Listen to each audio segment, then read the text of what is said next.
Señores, buenas noches. Esto es Luis Novarecio Entrevista. En instantes nos va a explicar todo. Yo le digo doctor y él se enoja, me dice, no soy doctor, salvo que haya terminado el doctorado, pero es doctor honoris causa de los programas donde yo trabajo, que es Martín Tetaz, que es un economista que vos conocés muy bien y que nos tratará de explicar qué pasa en este día. ¿No, señor? Hola Luis, gracias por todo el tiempo. No. ¿Todavía no? Te agradezco, pero acá en este programa sí. Como Acá decís vos. sí, esto es honoris causa. O sea, no sé qué validez tiene, pero... Pero bueno. Bueno, ¿arrancamos? Bueno, dale. Dame cuadro de situación de lo que hoy el ciudadano de a pie ve asustado por suba el dólar, suba el riesgo país. Mirá, cuando vos mirás las variables fundamentales de la economía, es decir, los números duros de la economía, uno dice, bueno, mirá, el gobierno tenía que ordenar un déficit fiscal muy grande a los ponchazos, con una recesión fenomenal, crisis de por medio, con muchísimos errores. Este primer trimestre le dio superávit después de 11 años, prácticamente, del 2011, perdón, después de 7 años. Tenía que ordenar el sector externo porque nos gastábamos 30.000 millones de dólares más de lo que generábamos, 7 meses consecutivos de superávit comercial. Vos decís, bueno, pero entonces da la sensación que la economía la empezaban a ordenar, pero se le fue de las manos la inflación, hace 2 meses que se le viene acelerando la inflación y no le encuentran la mano, y en el medio de esto hay una situación política que está haciendo temblar todo, es decir, hay una convicción, ya no de los mercados, de la gente en general y también de los mercados, para contestar un poco esto que decía Marcelo más temprano, en el sentido de que este gobierno ya no tiene el boleto picado, como dijo, creo que se lo dijo Tinelli más temprano, hace una semana a Macri. Y en ese contexto la sensación es, bueno, vuelve Cristina, y si vuelve Cristina ya hay muchos que han sido funcionarios con ella, que tienen alguna chance de serlo, que han dicho, bueno, acá hay que reestructurar la deuda, nosotros no vamos a poder pagar todo, y desde esa versión hasta la versión Luis de Lía, que es expropiar todo lo que anda dando vuelta, rompamos todo. Entonces, esa situación genera pánico de cualquiera que tiene ahorros y quiere protegerlos. Dice, mira, yo esta película, como dijiste vos recién, la vi muchas veces en Argentina, mejor verla en dólares. Entonces salgo corriendo y me quedo en los dólares. Yo lo comentaba el otro día en un canal colega, decía, mira, hay un bono que es el bono AO20, que rinde, no importa el nombre técnico, vence el año que viene. Todavía Argentina tiene el paraguas del Fondo Monetario, no tiene tantos vencimientos el año que viene. Uno dice, no debería haber problema para que pague ese bono. Hoy yo voy a pagar 20% ese bono de interés. Entonces, ¿por qué no se tiran de cabeza los inversores? 20%, decir, que expliquemos para el que nos está viendo, es una rentabilidad espectacular. Hoy tus ahorros en Estados Unidos te puede dar 2%, 3% con toda la furia. Entonces, ¿qué es el riesgo país? Pregunta la gente que escucha todos los días y se pone de moda. Eso es el riesgo país. Que hay un bono que rinde 20% en Argentina, tiene que pagar Argentina 17% más de lo que paga Estados Unidos para atraer algún capital. Y así todo, los capitales, en vez de formar posiciones en Argentina, las deshacen. Se van del país y en la salida del país se llevan puesto al dólar también, y la presión que vimos hoy tiene que ver con el dólar también. El dólar y el riesgo país. Hoy yo hablé con alguien muy importante del gobierno y su diagnóstico era, estos son los banqueros clásicos que no lo quieren más a Macri, los empresarios cuadernistas que están pasándole una factura a Macri por haber ido a parar a lo de Bonadío. Esto es un círculo así, muy pequeño, que desestabiliza. Yo no creo en las confabulaciones esas. Yo creo que es como los tiburones. Tiburones siempre hay, pero tienen que oler sangre los tiburones para empezar a morder. Y acá pasa siempre esta historia de las confabulaciones. Todos los presidentes que tuvieron problemas, corridas de este tipo, siempre dijeron lo mismo. Desde Cristina, el golpe contra Alfonsín en su momento, recordarás. Es decir, digamos, puede ser, George Soros se llevó puesta nada más y nada menos que la libra británica, la libra inglesa. Entonces uno dice, bueno, hubo un especulador de la talla de Soros que puso 20.000 millones de dólares arriba de la mesa y se llevó puesta una de las monedas más importantes del mundo. ¿Cómo no voy a pensar que en un país como Argentina puede haber un especulador también? Seguramente lo hay, pero evidentemente los especuladores reaccionan ante inconsistencias. Y acá hay una situación concreta.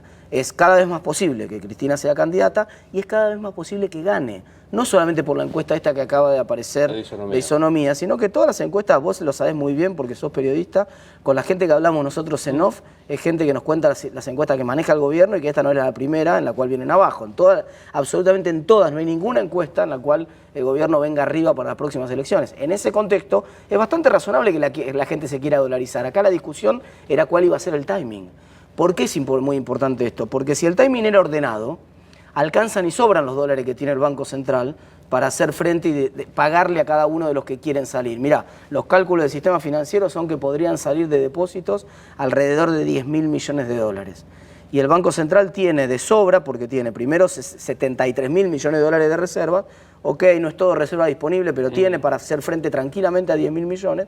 El problema es que aún cuando llegue el dólar a 51, recién ahí puede vender 150 millones por día. Más los 60 que está vendiendo ahora por día, son 210 millones por día. Para darle salida a 10.000 millones de dólares, vos necesitas 50 días. Y no te van a esperar 50 días en una filita, todo. Van a decir, bueno, espere su turno ordenadamente que hay para todo. Pero de vuelta para los burros como yo. O sea, vos decís, los depósitos que podrían dolarizarse y que si no se responden hacen crecer el dólar son 10.000 millones. Más o menos. Entre 7.000, las versiones más optimistas dicen que son 7.000 millones, las más pesimistas dicen que son 10.000. Yo prefiero quedarme por el lado de lo más pesimista. El problema no es del respaldo de esto. El problema es que, y acá es mi pregunta, ¿es que le tienen miedo a Cristina o que no le creen nada a Macri? Bueno, es que es la misma cosa vista del otro lado, de los dos lados, porque todos los que dicen es temor a Cristina, miramos, si el gobierno hubiera hecho las cosas bien, nadie tendría temor a Cristina. Si la gente no se anima, tiene miedo, no lo quiere acompañar al presidente, está indecisa, ponelo en la forma que vos quieras, pero realmente no reflejan las encuestas del apoyo al presidente, es porque eso habla más que de Cristina, habla del presidente. Que Cristina tenga chances, sí, claro. Quiere decir que evidentemente las cosas no se hicieron bien en Argentina, se cometieron muchos errores y el gobierno está pagando el costo de haber cometido esos errores y de un escenario incierto que, insisto, tiene las balas para enfrentarlo, pero esto es como, hoy un colega ponía en las redes sociales una analogía que me pareció fantástica, muy didáctica además para la tele. Decía, mira, vos tenés que apagar un incendio que recién está empezando, pero te dicen, no, espera, no le tires agua todavía. Porque hasta que no llegue a 51 el dólar, vos no le podés tirar con nada. Tenés que esperar y ver la potenciación. Vos decís, pero pará, cuando llegue a 51 el dólar, el incendio ya va a ser demasiado grande. Y una vez que llega a 51, vos tenés ese carro hidrante para empezar a tirarle y te dicen, no, pero tirarle con un balde nomás. Porque le podés tirar 200 millones por día. Entonces, un poco los mercados están leyendo todas estas cosas. ¿Podría el gobierno pedir El gobierno podría hacer muchas cosas. Muchas en lo político, más que en lo económico. En lo económico no hay mucho margen para inventar la pólvora. En lo económico lo que podría hacer es negociar con el Fondo Monetario Internacional, posibilidad número 1, o directamente que algún funcionario se inmole contra el Fondo Monetario Internacional y diga, bueno, yo vendo igual, y que salga a enfrentar en algún momento con un puñado grande de dólares y decir, guarda que no son 200 por día. Guarda que acá tengo los 10.000 millones juntos para ponerlo, quieren salir 10.000 millones, acá están los 10.000 millones, llévenselos ahora. Entonces, eso, digamos, cambiaría mucho el panorama. Vos en los mercados, algo que me enseñó un grande que es Claudio Suchovicki, que es una de las personas... Claudio es el autor de los 7 default que viví en mi vida. Bueno, fantástico. Él me dijo, ¿cuántos años tenés? 55. ¿Viviste 7 default? Claudio es una persona brillante que entiende muy bien los mercados y además los transmite muy bien todas estas ideas. Siempre Claudio lo que dice es que los mercados para reaccionar tienen que sorprenderse. Es decir, los mercados nunca reaccionan ante la novedad que ya sabemos, ante lo que está en los diarios todos los días. Los mercados no leen la tapa del diario. Los mercados, en todo caso, escriben en algunos casos los diarios. Los mercados no, se tienen que sorprender. Entonces, vos necesitas una noticia en lo político o en lo económico que sorprenda. Que vos digas, uy, esta no la esperaba. Hicieron una movida que no estaba esperando. En lo económico acabas de tirar una, es decir, desobedezco al fondo si no me autoriza y salgo a poner la plata, salgo a poner la guita sobre la mesa. Por ejemplo. ¿Y en lo político? Y en lo político, bueno, puede ser... Cambio de gabinete. Yo creo que no alcanza con un cambio de gabinete, no creo que tenga sentido ahora un cambio de gabinete. Porque ya no es medida, mañana se sienta, supone, Melconian, por decir una cosa, que sería de buen agrado probablemente de muchos empresarios, a la gente incluso le caería más o menos bien.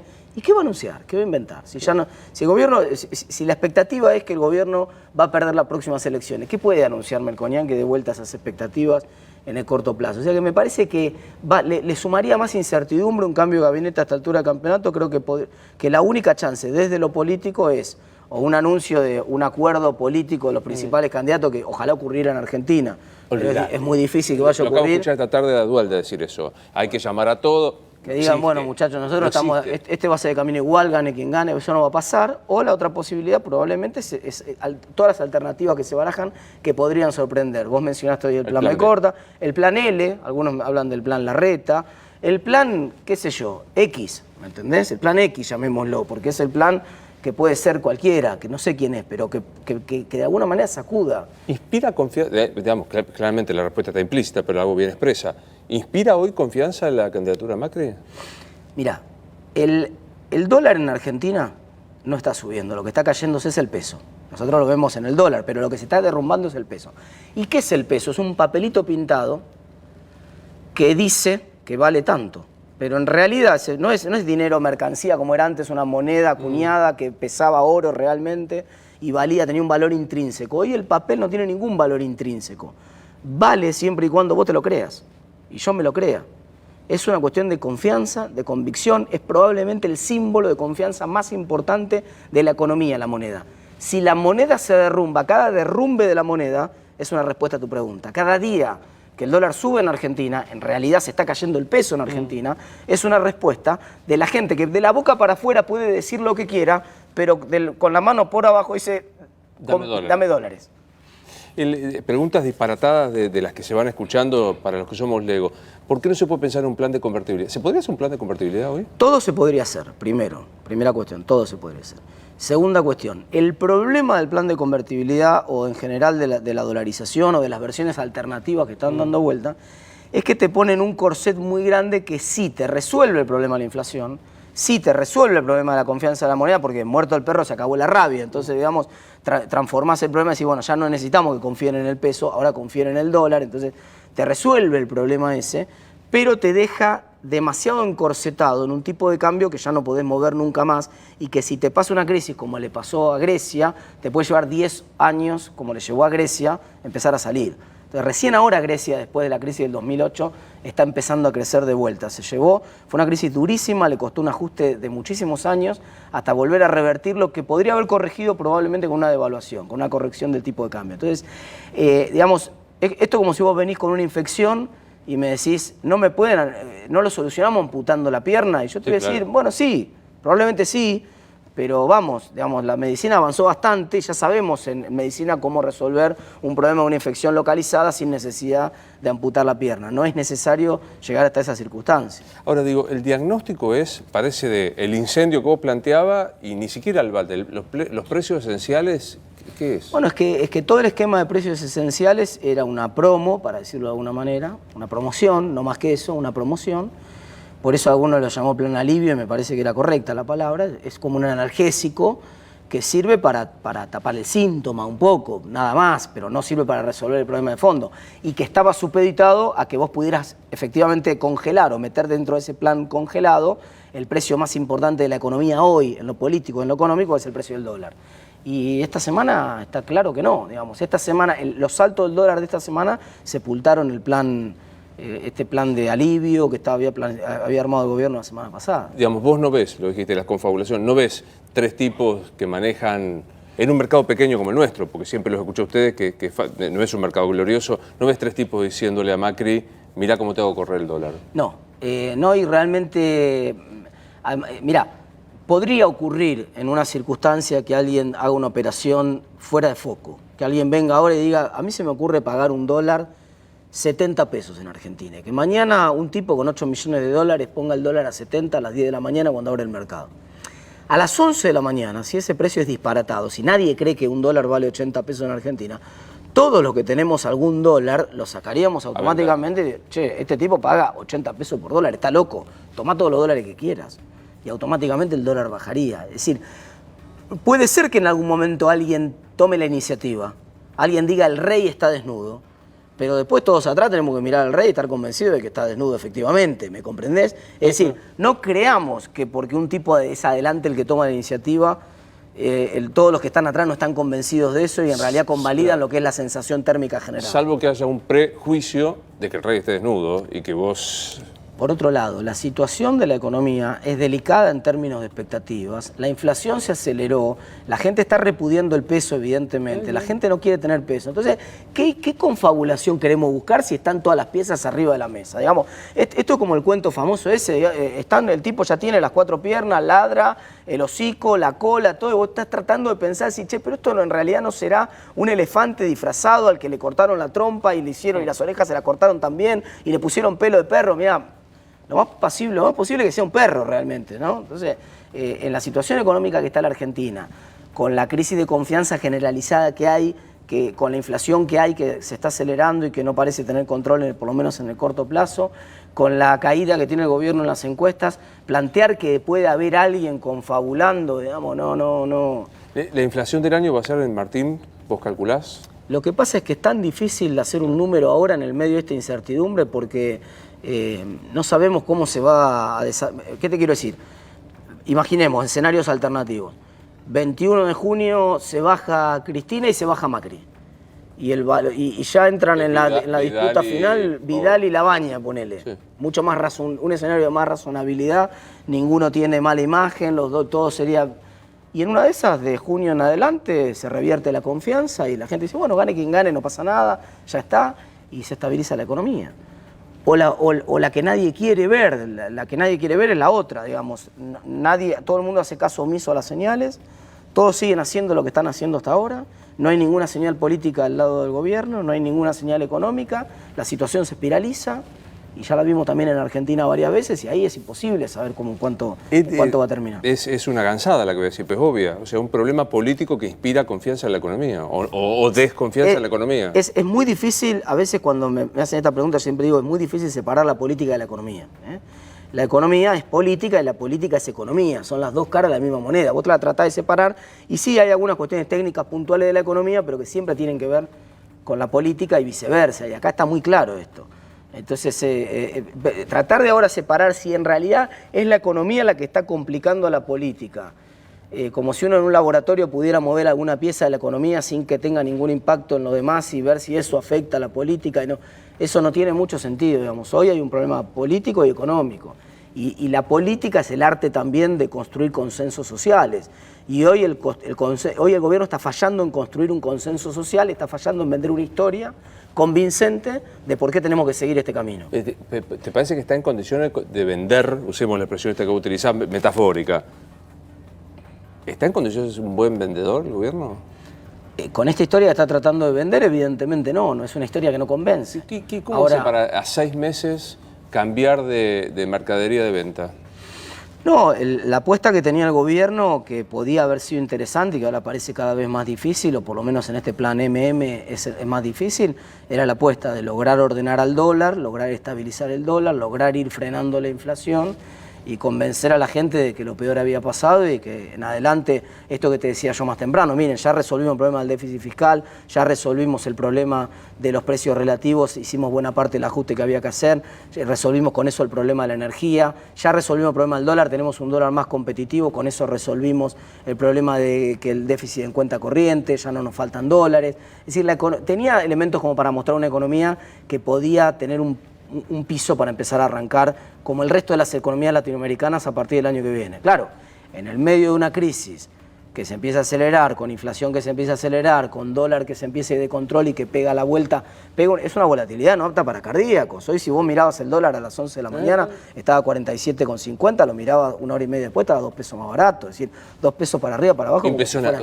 Nosotros porque estamos acostumbrados, pero en cualquier país del mundo es un disparate. Es una locura. Entonces, evidentemente, con esa volatilidad, vender una historia es difícil y es difícil cuando tampoco te victimizás, porque el kirchnerismo tenía una versión de vender esa historia que es la misma que vende Maduro en Venezuela, ¿no?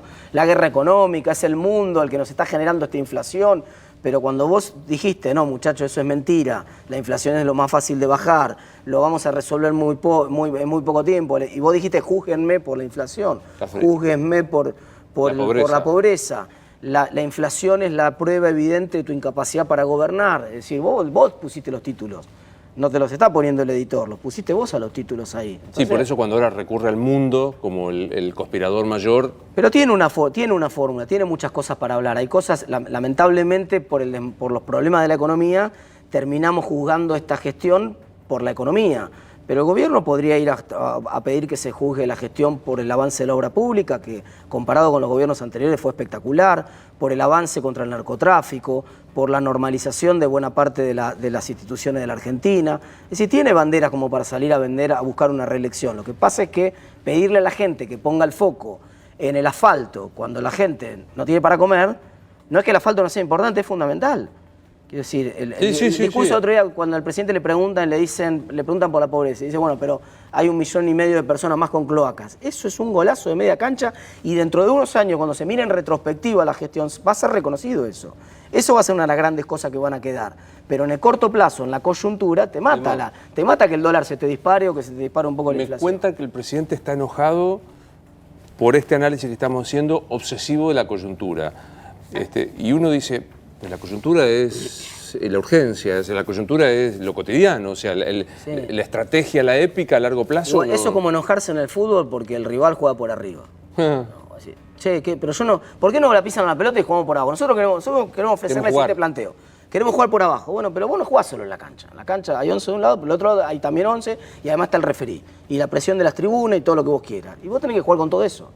Vos no te podés quejar de la presión de las tribunas. Che, pero me emputearon de la tribuna. Sí, claro, la tribuna está también. Es un componente del partido. Y se sabía de antes. Y se sabía de antes. Digamos, vos entraste a jugar a la cancha sabiendo que el componente estaba y los otros 11 también. Y si te tiran pelotazo por arriba, tenés que jugar el partido a responder los pelotazos. No podés hacer el planteo que vos querés. ¿Cuánto hay de cierto en esa historia de que el fondo y el mundo bancó a Macri porque es Macri para evitar el populismo y que estaba dispuesto y que está dispuesto? ¿O ya se terminó eso? No, eso no se terminó, eso al contrario, eso se duplica la apuesta permanentemente por este famoso cuento del banquero, viste, que ese es viejísimo, no sé quién lo habrá inventado, pero ese cuento que dice que si vos le debes al banco 100.000 pesos tenés un problema con el banco, pero si le debes 100 millones, el problema no tiene el banco con vos, ¿no?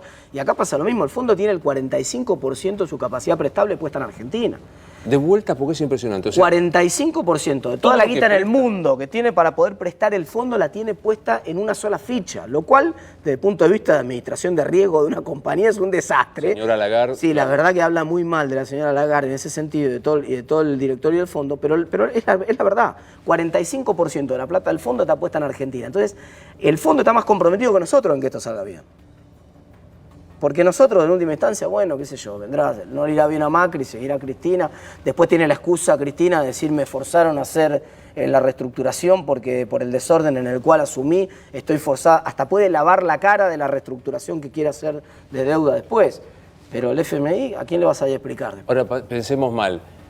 Digamos, uno supone que son economistas recontra de primer nivel. Si le ponen 45% de su ficha a la Argentina, sabiendo que es la Argentina, no es Singapur, ¿son torpes o hay un negocio que...? Estaban convencidos, el fondo estaba convencido que el problema de la Argentina era de liquidez y no de solvencia.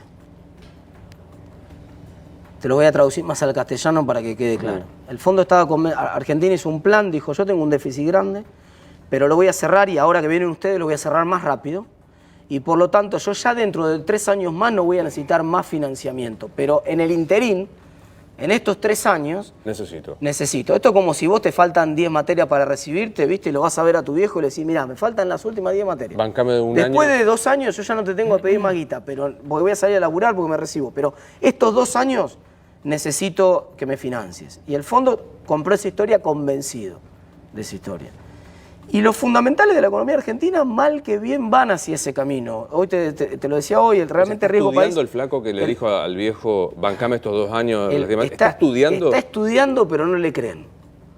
Está estudiando, pero ya no le creen. Y no le creen porque no estudió nunca, porque estuvo siempre de joda, porque... Entonces, la historia de ese flaco hace que ya no le crean mucho. Entonces lo ven en un boliche y dicen, sí, estoy en el boliche, pero también estoy estudiando, sí, pero ya no te creo. Entonces hay cierta desconfianza en eso. Pero hoy lo cierto es que yo el otro día, mira, yo hice un tuit hace poco comparando la situación del riesgo país que tenía.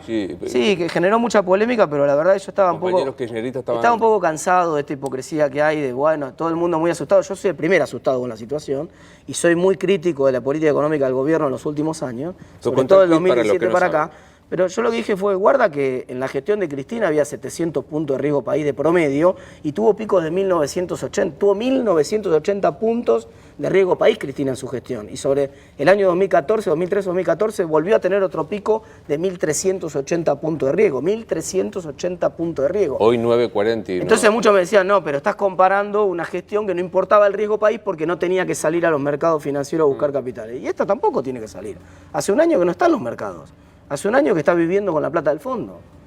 Entonces, en realidad, ¿pero por qué el riesgo país es importante y por qué lo estamos mirando tanto? Porque cuando se acabe la plata del fondo, que va a ocurrir a fines del 2021, cuando empiece el 2022, digamos, Ahí hay que ver si Argentina tiene la capacidad de volver a los mercados de capitales, de empezar a hacer sus pagos de sus compromisos, por más que no tenga déficit, tiene que pagar los vencimientos de deuda que le van cayendo. O sea, que el problema no es el 2020. Viste que hoy hay muchos que dicen, el 2020 se la pone el que asuma, no importa, Macri, Cristina o Fumanchu.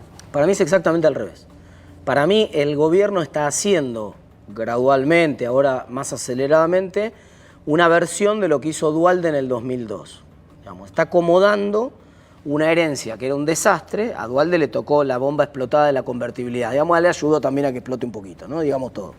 Pero la verdad es que una vez que lo tuvo que administrar una salida de un tipo de cambio 1-1 a una explosión, que terminó 4-1 y después se acomodó. Con problemas de ruptura de contratos, con crisis social, no había tejido social, realmente una situación dramática. La acomodó y entregó un barco que ya andaba. Cuando asume Néstor Kirchner, la economía ya venía creciendo al 5,4%, había crecido en ese primer trimestre del año 2003, la economía tenía superávit fiscal, la economía tenía superávit externo, la economía, digamos, desde el punto de vista macroeconómico, estaba ordenada, sí, desde el punto de vista social estaba destrozada, 50% de pobreza, 20% de desempleo, los indicadores sociales estaban en la lona, pero la macro, el engranaje de funcionamiento de la economía, lo había puesto en pie Duhalde con ese ajuste fenomenal que hizo en el año 2002, ese ajuste espectacular. Con Remes. Bueno, con Remes. Remes es la figura acá. Acá la figura central es Remes Lenikov. Jorge Remes Lenikov. Exactamente, que nadie se acuerda ahora, pero esa es la figura central que hizo el trabajo sucio. Y después le dijeron muchas gracias, señor, y vino Labaña, y Labaña, claro, Remes, yo pienso que cada vez que ve estas cosas que están pasando en la casa, de pensar que yo pagué el costo fenomenal que pagué en lo personal, en todo sentido por esto, y no junté ningún beneficio. Y en cierto sentido el gobierno hizo una cosa parecida ahora. Es decir, el gobierno ordenó el déficit fiscal, asumió con un déficit fiscal escandaloso, lo ordenó, asumió con un déficit externo que primero lo agrandó y después lo acomodó a la fuerza, a los ponchazos, con este dólar de 40 y pico. Resolvió el 70% del problema del atraso tarifario en Argentina, resolvió el problema de la energía, o va camino a resolverlo, por lo menos en un par de años más, a este ritmo recuperamos el autoabastecimiento. Entonces, la verdad que para el que llega después, si resuelve el problema, ordena el problema de la deuda con el fondo, que probablemente implique algún roleo de la deuda con el fondo, el decirle al fondo, bueno, no le voy a poder empezar a devolver a partir del 2021 o 2022, préstenme otro poco más para que les pueda devolver dentro de 2 años y se normalice la salida, no debería tener ningún problema. Ahora ahí la mirada está, vos si ordenó el déficit fiscal, el déficit todo lo que vos quieras, ¿a qué costo? O sea, el punto es el costo que estás pagando. Bueno, es que el costo es muy difícil, ese era el costo que quería evitar el gobierno con el gradualismo. Cuando el gobierno asume se le plantea esta disyuntiva. ¿Qué haces? ¿Pagás todo este costo del ajuste de golpe al principio de tu mandato, te lo bancás y la economía empieza a despegar con un costo social fenomenal? Tenés el respaldo político, la elección del 2015 te dio la espalda, la mochila, el respaldo para aguantar lo que vas a tener que aguantar pagando todos los costos. El gobierno dijo no, vamos a hacerlo gradualmente para que no tenga este costo social. Hacerlo gradualmente implicaba que la deuda creciera más rápido y por lo tanto implicaba que a vos te tenían que financiar durante 6 o 7 años hasta que vos lograras cerrar el déficit poco a poco. Volviendo a la metáfora del estudiante, déjame rendir de alguna materia por año. Sí, no las 10 en el año. Exacto, no las 10 en el año. Para las 10 en el año vos tenías que dejar de toda la joda, tenías que ponerte a trabajar, no te queda otra. Para una por año no es tanto el esfuerzo que había que hacer. Pero bueno, déjame rendir una por año. Bueno, Martín, el mercado le dijo que sí 2 años y después le dijo, bueno, basta, recibite ya. Martín, que hoy lo escuché a Duhalde, la única salida es crecer. Recién vos hablabas de Remes y todo. Eso es una pavada. Iba a decir una pelotudez, Eso es una pavada, porque, a ver, ¿pero qué se piensan? ¿Que no quiere crecer el gobierno? Hay gente tan estúpida que cree que el gobierno hace negocio con una recesión y sin crecer. Digamos, ¿cuál es el negocio? Hay gente que si está por perder las elecciones. Hay gente que, te lo digo, te lo traigo. Pero pensar que el gobierno hace algún negocio en una recesión, con una recesión que le puede hacer costar la presidencia y la posibilidad de reelección al gobierno, es estúpido, no resiste a ningún análisis.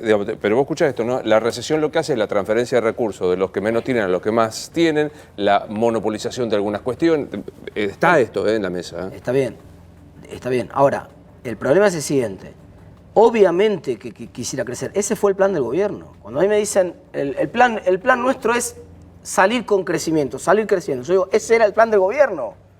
¿Por qué no lo apoyaron al gobierno entonces en 2016, en 2017? Si eso fue lo que quiso hacer el gobierno y lo que de hecho empezó haciendo los 2 primeros años del gobierno. empezó haciendo un plan en el cual centralmente iba haciendo un ajuste muy gradual de las variables y lo que iba logrando era con crecimiento que se achicara el déficit. ¿Por qué? Porque cada 4 puntos que crece la economía, crece 1% la recaudación. El problema es de matemáticas, porque vos para cerrar 8 puntos de déficit que recibió 16. Macri, No más. 4 por 8, 32. ¿Entendés? Necesitas crecer 32%. 32% al ritmo de 3,5% por año. Con suerte. Con suerte y que no se pare el crecimiento.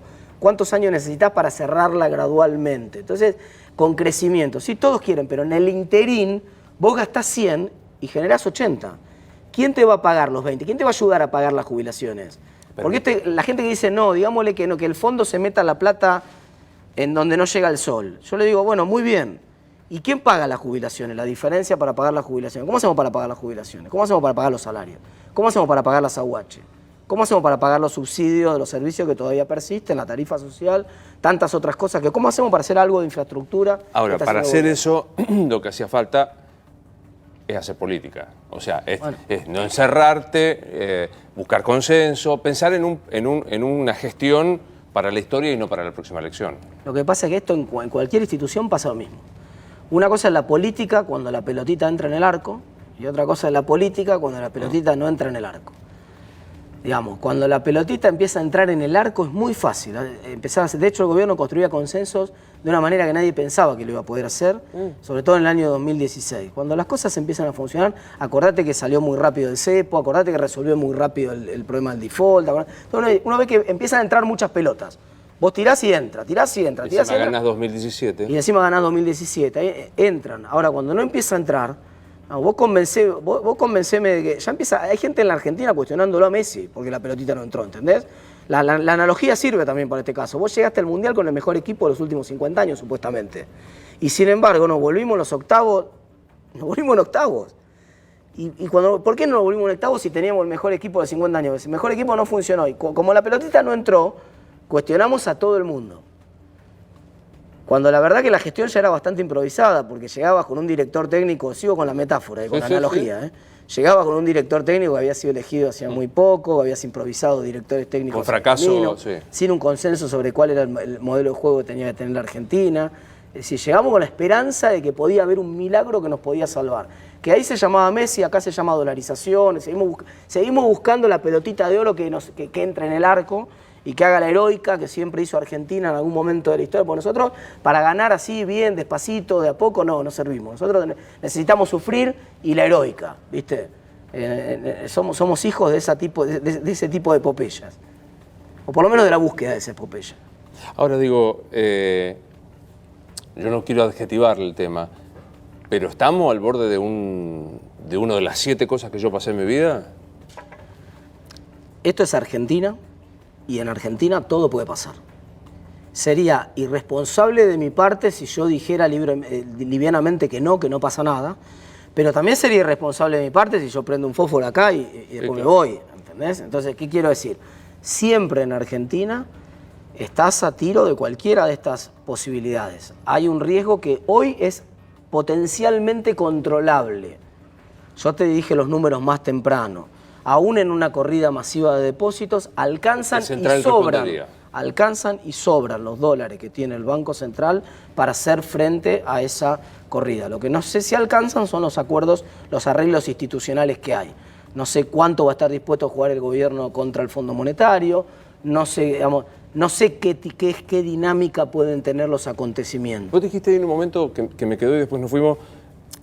El gobierno o negocia, le pide permiso al fondo, o un funcionario o sea, ¿la plata formalmente la tendría? ¿El gobierno si quisiera? ¿La plata del fondo? Mirá, la plata está en las reservas, la plata ya está, buena parte por ahí, algún desembolso más no entraría, pero digamos, al día de hoy, si yo estoy desesperado porque tengo que salir de una situación apremiante, yo tengo 73.000 millones de dólares de reservas. Ok, aparte esas reservas no son de libre disponibilidad y no las puedo usar, pero 20.000 de esos 73.000 millones los puedo usar. Entonces yo podría usar mañana, podría poner arriba de la mesa mañana los 20.000 y decirle, muchachos, acá está. Llévense lo que quieran. ¿Cuánto se quieren llevar? 10.000, llévenselo ahora. Se lo van a llevar a 50, a 51. No, podría parecer esa decisión política del gobierno firme y realmente calmaría bastante las aguas. Ahora, eso implicaría la ruptura con el fondo, o por lo menos que el funcionario que hizo eso haga eso y después diga, viste como en el fútbol cuando un defensor pega una patada descalificadora y se va solo, no espera ni la roja, arranca para el vestuario porque sabe que eso implica la expulsión. Bueno, una cosa parecida, digamos. El funcionario que toma esta decisión. Mucho se habla de que la salida de Caputo en su momento el año pasado fue así, que en el medio de una corrida no tenía autorización del Fondo Monetario para salir a vender dólares y lo salió a vender igual para parar una corrida mayor que era una salida de depósito, que es lo que también se teme ahora, ¿no? Es decir, una cosa es una... ¿Qué explica qué es una salida de depósito? Es una cosa muy simple. Hay 1.200.000 millones, un billón con B larga, 200.000 millones de pesos de depósitos a plazo fijo en todo el sistema, en el sector privado, ¿no? Entonces uno dice, bueno, si todos esos pesos fueran a buscar un dólar, digamos, eso sería una corrida de depósitos. Eso sería una situación que obviamente pondría mucha presión sobre el dólar. El año pasado no llegó a ocurrir, digamos, hubo sí un proceso de dolarización de muchos activos del exterior, etcétera, pero no hubo una corrida masiva de ahorristas a decir, desarmo mi plazo fijo y me voy al dólar. Y si hubiera habido una de esas corridas, claro, el dólar hubiera saltado, estaríamos viendo el escenario que vemos ahora, pero probablemente el año pasado. Entonces, hay una versión que circula en el off del periodismo de que el entonces presidente del Banco Central, Caputos, tomó la decisión de vender igual dólares, aun cuando el fondo le había dicho que no y él había negociado con el fondo que no, y que lo vendió y dijo, me voy yo, pero esta semana paro la corrida. Y que fue exactamente lo que pasó, que lo vendió, paró la corrida, llegó el acuerdo con el fondo, justamente él ya no podía seguir más y por eso la condición fue, me corro yo, pero acuerden con el fondo, no hay ningún problema. Pero paré el bolonqui aquel. Pero paró el bolonqui aquel. Grosso modo, explícame de los tenedores de dólares, porque digamos hoy algunos también demonizan a la gente de la clase media que puede separar algo. ¿Cuánto del comprador minorista y cuánto del gran comprador integran ese universo? Mirá, vos tenés aproximadamente entre el 40 y el 45% de los dólares que se compran son compras de menos de $10.000 por mes. Eso es depende del mes, es entre 1 millón y 1.500.000 personas en Argentina, que todos los meses, a veces algunos más, otros meses, otros menos, todos los meses compran en promedio entre $2.500 y $3.000 per cápita. De vuelta, los que compran... Tenés número redondo, 1 millón de personas comprando $2.500, $3.000 per cápita en promedio. Algunos meses, en los últimos meses, eso había caído, eso venía cayendo, en parte porque ya la gente no tenía más plata, en parte porque ya el dólar estaba bastante caro y porque había cierta expectativa de que el dólar estuviera tranquilo por lo menos hasta junio. Ahora veremos cómo si este proceso se acelera en los próximos meses. Claro, la gente dice, pero esos son... ¿Quién compra $2.000, $3.000 y yo con la plata que gano nunca me podría comprar eso? No es que todos los meses son los mismos tipos los que compran y que todos los meses compran de su sueldo, sino que es gente que o dolariza unos ahorros que tenía, que eran 100.000 pesos, son $2.500 hoy, $2.400 hoy, vendió un auto usado, dolariza la plata, vendió una propiedad, cobró una indemnización, cobró una herencia, es decir, liquida algún fondo que tenía, algún ahorro y lo dolariza. Ese proceso es sistemático, nunca paró, desde que asumió el gobierno todos los meses siempre tuvo 1 millón de personas haciendo la cola para comprar. Los meses que le iba bien tenía 700.000, los meses que le iba mal tenía 1,5 millones. Pero esa demanda minorista persistente se llevó en Argentina probablemente cerca de, en lo que va el gobierno, se debe haber llevado cerca de 50.000 millones de dólares. Al diablo. Sí, ese proceso de dolarización masiva. En Argentina hay 300.000 cajas de seguridad, Luis. Cuando uno dice, no, porque la gente tiene esta fantasía de que son 4 tipos con 200.000 millones de dólares cada uno. Yo siempre digo de vuelta, seguro que están los 4 tipos. Pero no minimicemos la demanda sistemática de los ahorristas argentinos que no confían en el sistema, que no confían... Eso es desconfianza pura. Y una caja de seguridad es desconfianza pura, porque ya no hay ni desconfianza en la moneda. Desconfianza en la moneda es depósito en dólares. Bueno, compro dólares pero lo dejo en el banco. Ahora, cuando yo lo pongo en una caja de seguridad, quiere decir que ya no creo ni en el banco. Yo digo, bueno, el banco ya tendría que ser una tragedia para que el banco agujeree las cajas de seguridad y me saque la plata, ¿no? En una época había aquella versión, no de este gobierno, del anterior, ¿te acordás que decía iban a ir a ver las cajas de seguridad? Sí, pero esa era una versión generada, puesta a rodar por el propio gobierno que quería recuperar un poco de los dólares que estaban en las cajas de seguridad, ¿no? Entonces, vos pensás que se hablaba de que podía haber hasta 50.000 millones de dólares en esas cajas de seguridad. Entonces uno decía, bueno, con esos dólares, en los momentos en los cuales no había dólares en la Argentina, el gobierno miraba por todos lados, decía, si nosotros de alguna manera pudiéramos hacer que la gente saque los dólares de ahí... Lo ponga en el sistema. Claro, fíjate que no es casualidad que en momentos, esto lo voy a decir con mucho cuidado, ¿no? No digo que haya sido hecho a propósito, pero digo, hay una correlación fenomenal entre los momentos de crisis cambiaria y los momentos de afanos en las casas y de secuestros express. Sí, claro. El 2002 fue un año récord de secuestros express. Sí, sí. Pero vos en algún momento decías, che, no es mucha casualidad que justo que la gente está sacando la guita de los bancos. Por un lado no es casualidad, porque los chorros sacan la misma cuenta que vos. Los chorros dicen, bueno, si la gente está teniendo la plata en la casa es mucho más probable ahora que antes, y entonces el afano se hace más probable. Pero por otro lado, también alguien con mucha mala intención o con mucha imaginación puede pensar, che, esto no lo estarán fogoneando del otro lado para que la gente vuelva a los bancos. Vuelvo a la cifra. El 45% de los que compra dólares compra menos de 10.000 Sí. de 10.000 dólares. Y De la después, compra de dólares. El de compra de 45% de los dólares que se venden en Argentina y se compran cada mes son compras hechas por el 90% que son ahorristas pequeños, hasta 10.000 dólares, compras hasta 10.000 dólares por mes. Ayer leo en los diarios, se fueron 1.700 millones en marzo. Salieron del... Esto es, fugó, la fuga de... Hay otro problema ahí en los medios con la palabra fuga, ¿no? Que nosotros usamos muchos tecnicismos entre los economistas, nosotros nos entendemos lo que quiere decir el tecnicismo, pero para afuera suena otra cosa. No, fuga, ¿no? suena... Fuga suena que se la chorearon. Todo el cual, y salió por paso... Y en realidad lo que la cuenta del balance externo se llama formación de activos externos. Formación de activos externos, es decir, es un ahorrista que decide ahorrar en dólares y salirse del sistema. Salirse del sistema puede ser depositarla fuera el dinero, puede ser quedárselo en su casa, colchón, puede ser mil maneras, pero no es dinero, primero, es dinero declarado y compra hecha en blanco. No es un dinero que no pago impuestos, ¿me explico? Es un dinero que al contrario, no, acá está. Yo lo estoy comprando con nombre y apellido, con número de documento y démelos, ¿no? Y esos 1.700 millones es una cifra... Pequeña comparación de los meses anteriores. Te estoy diciendo que los ahorristas particulares se llevaban todos los meses en Argentina 2.500 a 3.000 millones de dólares. De hecho, el dato de marzo, visto aislado, vos decís, uy, se van 1.700 millones de dólares. Pero eso para los niveles habituales de Argentina es pequeño. De hecho, ¿y por qué fue relativamente pequeño? Por muchos aspectos. El primero es que ya la gente no tiene plata.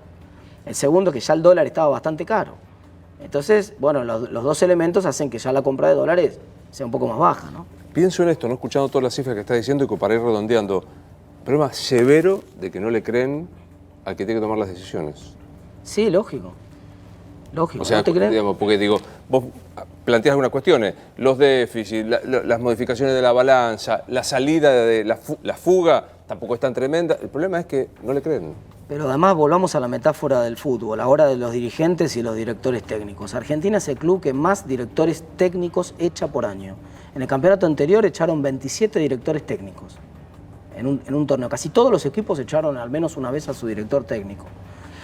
La inestabilidad del director técnico es como la inestabilidad del presidente del Banco Central o del ministro de Economía. No hay una cosa muy distinta ahí. Digamos, el problema de fondo es el mismo.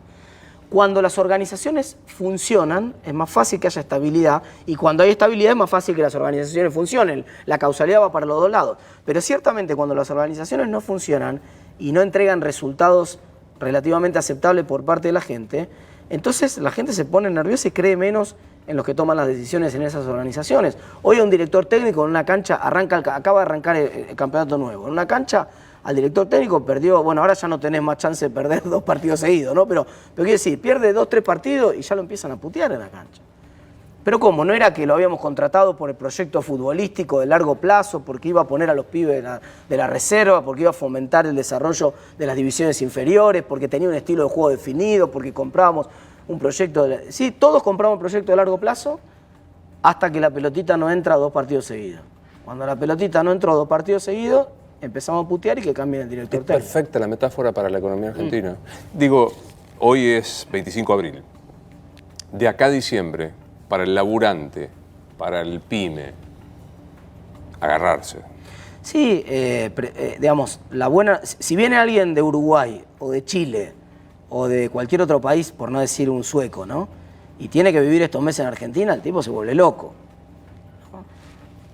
Para el argentino son tiempos de crisis, para ponerle un título. Y van a seguir siendo tiempos de crisis hasta que se disipe la cuestión electoral, y eso va a ser el 22 de noviembre.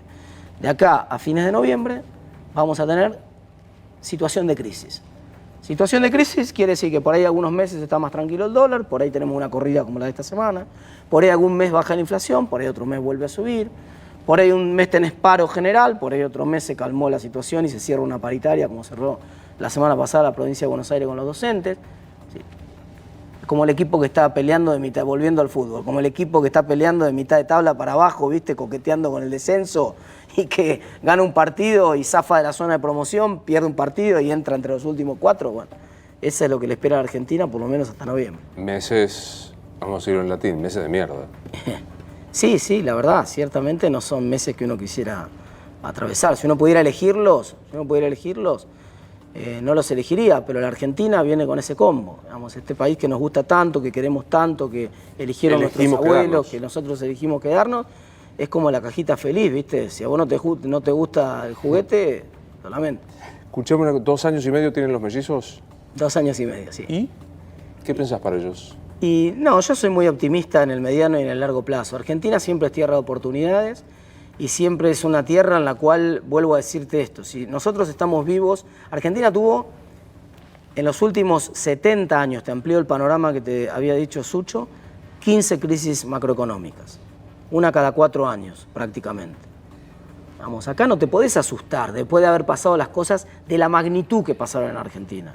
En Argentina hubo Rodrigazo, en Argentina hubo default en el 82 con una guerra ridícula.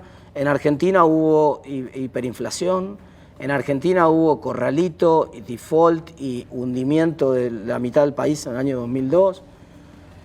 Entonces, cuando uno ve las crisis después que ha pasado Argentina, 2009, 2014, 2016, la crisis inclusive, son crisis que uno dice, bueno,